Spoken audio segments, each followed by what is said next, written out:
नमस्कार, जय भीम, आदाब। मेरा नाम है शादाब और आप देख रहे हैं स्वराज टाइम्स। देर आए दुरुस्त आए या फिर भगवान के घर देर है अंधेर नहीं, ऐसी बातें कब कही जाती है?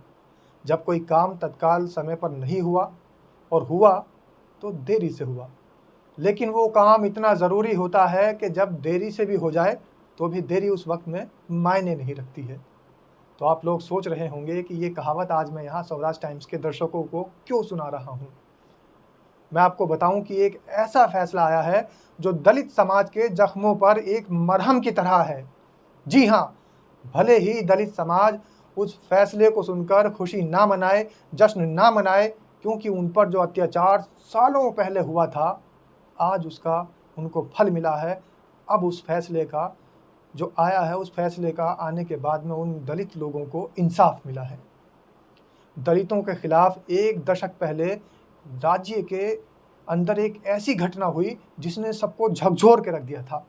झकझोर देने वाली हिंसा के मामले में कर्नाटक के एक जिला एवं सत्र न्यायालय ने 98 लोगों को आजीवन कारावास की सजा सुनाई है और 5 लोगों को साधारण जेल की सजा सुनाई है।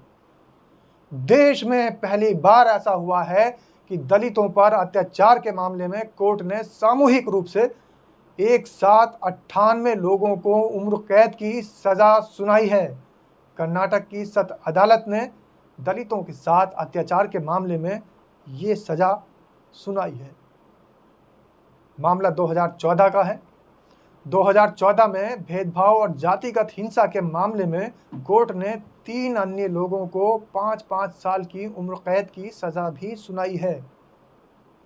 मामला 10 साल पुराना है। 10 साल पहले गंगावटी तालुका के माराकुंबी में दलितों के साथ अत्याचार किया गया था। इस मामले की सुनवाई जस्टिस चंद्रशेखर सी ने की है। उन्होंने इस मामले में 101 लोगों को दोषी बनाया था। 101 लोगों को सजा सुनाई गई है। आरोपियों में कुछ ऐसे भी थे जिनके खिलाफ SC/ST एक्ट नहीं लगाया जा सकता था। दरअसल उनमें कुछ लोग दलित समुदाय से भी थे। ऐसे में उनके खिलाफ SC/ST एक्ट की तहत कार्रवाई नहीं हो सकती थी। देश में ऐसा पहली बार हुआ है। ये बड़ी चौंकाने वाली बात है जब दलितों पर अत्याचार के मामले में इतने लोगों को एक साथ सजा सुनाई गई है। इस मामले में सरकारी वकील ने भी कहा है कि मामले में जो थे 117 लोग थे जिनको दोषी बनाया गया था, जिनके खिलाफ मामला दर्ज किया गया था, और 172 पन्नों के फैसले में कोप्पल प्रिंसिपल जिला और सत्र एवं स्पेशल जज सी चंद्रशेखर ने ये फैसला सुनाया है। उन्होंने 28 अगस्त 2014 को गंगावती ग्रामीण पुलिस थाना क्षेत्र के मारूकुंबी गांव में अनुसूचित जातियों के खिलाफ हुई हिंसा, और ये हिंसा सामान्य भीड़ हिंसा के बजाय जातीय हिंसा थी, ये कहा है।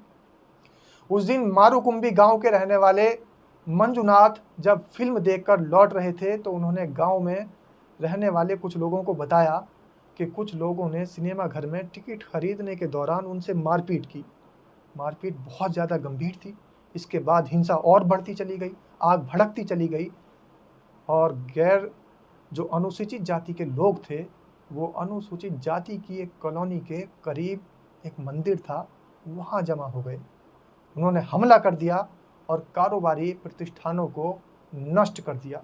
और ये जो कारोबारी प्रतिष्ठान थे ये दलित समुदाय के थे। दलित समुदाय के कुछ लोगों के घरों में आग लगा दी गई। इतनी बड़ी बर्बरता दलितों के साथ उस समय हुई। अब से 10 साल पहले दलित लोगों के घरों को जला दिया गया, और ये दलित अनुसूचित जाति में आने वाले मडिगा पंथ से ताल्लुक़ रखने वाले लोग थे। सरकारी वकील अपर्णा दामोदर बंदी के अनुसार अनुसूचित जाति के लोगों पर हमला करने वाले मुख्यतः ऊंची जातियों, लिंगायत, भोवी और दूसरी अन्य बड़ी कास्ट के लोग थे। बल्कि लोग क्या, ग्रुप्स कहा जाए तो गलत नहीं होगा, क्योंकि ग्रुप्स के अंदर जो लोग थे वो हमला करने वाले जो थे वो ग्रुप्स बना कर वहाँ दलित समुदाय पर हमला कर रहे थे। उस समय दलित संघर्ष समिति DSS के जिला महासचिव ने मीडिया से बातचीत करते हुए बताया है कि सिनेमा घर की घटना के पहले भी मडिगा समुदाय के साथ भेदभाव चलता रहा है। लगातार अनुसूचित जाति दलित समाज के साथ ये भेदभाव चलता जा रहा था। वो बताते हैं कि गांव में दलित समुदाय के लोग अपने बाल तक नहीं कटवा सकते थे। दलित समुदाय की जो सैलून होते हैं, बाल काटने की जो दुकानें हैं, उन पर दलित समुदाय के लोग जाकर बाल नहीं कटवा सकते थे। उन पर भी रोक लगी हुई थी और अगर उनको गंगावती जाना होता था तो ये छूत बनाम अछूत के मुद्दे तक ये मामला पहुंच गया था। कहानी इतनी गंभीर हो चुकी थी छूत और अछूत की। तो इसी कारण से जो उस समय ये सारा काम, ये सारी घटना हुई, इस पूरे हिंसा को जो अंजाम दिया गया, ये दलित की जो छूत और अछूत वाली जो नीति है उसके तहत इतनी बड़ी हिंसा भड़की है और दोषी ठहराए गए लोगों को अब सज़ा हुई है। 29 अगस्त 2014 वो दिन जब दलितों पर अत्याचार का मामला सामने आया था। माराकुंबी गांव में कई दलितों के घरों में आग लगा दी गई थी। इतना ही नहीं, दलितों के जो सैलून पर जाने पर भी रोक लगा दी गई थी। इतना ही नहीं, दलितों को किराने की दुकान पर सामान भी नहीं दिया जाता था। ये भेदभाव उस समय था। ज़्यादा दिन पहले की बात नहीं है, अब से मात्र 1 दशक पहले की बात है कि दलित व्यक्ति अगर कोई दुकान पर जाता था, किराने की दुकान पर उसे सामान नहीं दिया जाता था। इस हिंसा के बाद करीब 3 महीने तक पूरा गांव छावनी में बदल गया। छावनी में तब्दील हो गया पूरा गांव। इलाके में भारी फोर्स तैनात कर दी गई और राज्य दलित अधिकार समिति की ओर से भी आंदोलन किया गया। मामले से जुड़े 16 आरोपियों की पेशी हुई और इस मामले में जो दोषी हैं, जो आरोपी बनाए गए हैं, उनमें पेशी होने वाले 16 आरोपियों की मौत भी हो चुकी है। अब जाकर दलितों के लिए, दलितों के पक्ष में ये शुभ समाचार या फिर एक जो मैंने आपसे पहले भी कहा था कि दलितों के जख्मों पर एक मरहम लगाने जैसा है। आखिर कब तक हम छूत और अछूत में बंटते रहेंगे?